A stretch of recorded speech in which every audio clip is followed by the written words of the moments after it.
সমাবেশ শপথের জন্য প্রস্তুত। শপথ।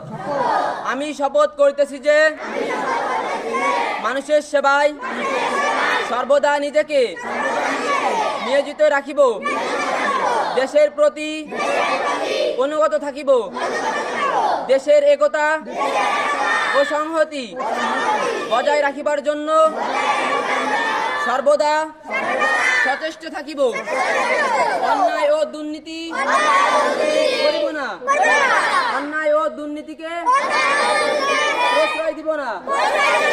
হে মহান আল্লাহ, আমাকে শক্তি দিন, আমি যেন বাংলাদেশে সেবা করতে পারি এবং বাংলাদেশকে একটি আদর্শ বৈষম্যহীন ও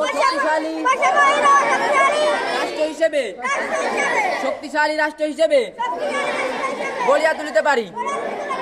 আমিন।